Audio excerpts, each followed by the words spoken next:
Okay guys, welcome back to the vlog. First things first, if this video gets 40 likes, I'm gonna teach you how to outrun the friend zone. I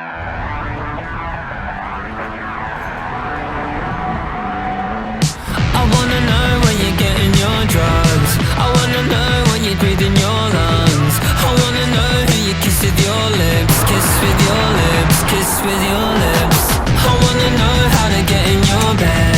I wanna know how to fuck with your head. I wanna know how to lie to your face. Lie to your face. Lie to your face. What you wait, what you wait, what you waiting for? What you wait, what you wait, what you waiting for? I can taste it. I can taste it. What you wait, what you wait, what you waiting for? What you wait, what you wait, what you waiting for? I can fake it. I can fake it. Na na na na na na na na na na na na na na. I can fake it. I wanna feel all the heat of your sweat. I wanna strip you from your. Anyways, yeah, welcome back. So today's topic is going to be reviewing the Nike Pegasus Turbo 2 after 100 plus miles. Without further ado, let's get into it. So what can we say about the Nike Pegasus Turbo 2? Well, obviously, I'm late to the party with this shoe. That goes without question. That being said, coming off the virtual Chicago Marathon, this has been a great recovery shoe, probably next to Nike Infinity React, for taking, not really tempo-esque, not threshold-esque runs, but just going easy, not having a crazy kind of workout per se. Again, the things that I've mentioned in the past before that I really love about this shoe is, of course, this collar. That was a first impressions kind of thing, and I remain, I stand by that statement still, that this collar has been a game changer for this particular shoe, in contrast to the original Pegasus Turbo having this, a lot more cushion around the collar. It made it for a very awkward fit originally, because you weren't sure if you were tying the shoe too hard or not enough. That kind of made things kind of complicated, right? So let's get into the part that's important, for me, at least 100 plus miles in, is what do the bottoms of the shoes look like? So, again, this is the right foot, left foot. This is what we've got going on, per se. So, the most important thing I would say between the two shoes right now is obviously the amount of wear that both of them have, respectively. And again, we've always talked about this on the channel if you've seen my previous shoe reviews before. I have a weird supination in my right foot, and then my left foot has been pretty stable for the last couple of years.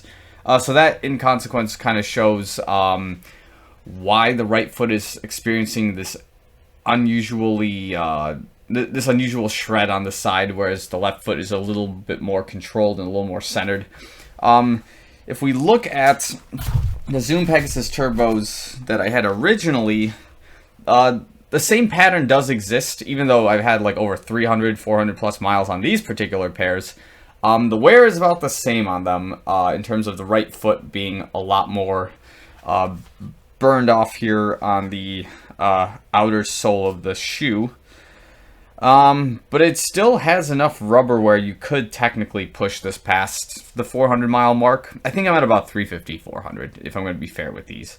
So I could still use these, but the Peg Turbo 2s are just a lot more comfortable, a lot more user-friendly in my opinion. They're very stable. They're not like a shoe that's going to force you to go very fast, but you can run fast in these. But I do prefer using these for like my everyday, just trainers. So yeah, that's the point. You don't need them to get pushed real hard. But I can run a very easy, quick 20-minute 5K in these, no problem, no sweat. Just the only downside I would say right now is just this unusual shred I have between the two shoes. But other than that, I don't think I have any other real complaints with it. It's a very comfortable shoe. Like, I don't know. Like, I think, actually, we do have one thing I guess we could bring up, which I don't see a huge problem with. Maybe it's just the way my foot works. But I've had users comment previously in the first impressions video that the toe box for the shoe is a little bit wider than some people like. I can see that being the case. That was definitely the case in the original Pegasus Turbos, but the Peg Turbos 2, maybe just because my foot has developed a little bit differently since 2017, I don't experience this type of sensation where I don't have enough push because the toe box is too wide, per se. Yeah, there are some racing shoes that are extremely tight in the toe box to get as much of like this push out of your foot as possible, but this one, it's not as bad. I don't feel like it's hindering my performance in any sort of way. And again, it is comfortable, so I don't know, maybe there are more people who are more sensitive to a wider toe box than me in this particular case. But if you do have an issue with wider toe box shoes, maybe the Peg Turbo 2 might be kind of sketchy for you to run in. But again, you should try it yourself, and if you like it, good, but be aware that this might be the case. This wide toe box, of course. But other than that, 100 miles in, they definitely feel a lot more comfortable, a lot more fun than the original Peg Turbos, and hopefully so that was the case. Yeah, I have no other complaints other than that. I guess we just gotta keep running with them and just keep grinding on and see how long we can take these shoes for a run. Or maybe I'll take these for like a tempo workout that doesn't involve track speed or anything like that, and we'll see how they handle. If, you know, the shoe's not heavy enough, if the shoe's too heavy, if the shoe just doesn't want to give you as much oomph, you know, we'll play around with it and just see what the shoes kind of ultimately give us here. So, yeah, that's kind of my general reaction to this shoe after 100 plus miles. In summary, very comfortable shoe. Still, if you enjoyed the original Peg Turbos and are looking to move into something that's a little bit more stable, not very fast, but something you can push to go very fast. Again, love the color scheme behind it. Of course, the more crazy the color, the faster you run. That's just big science energy, no question about it.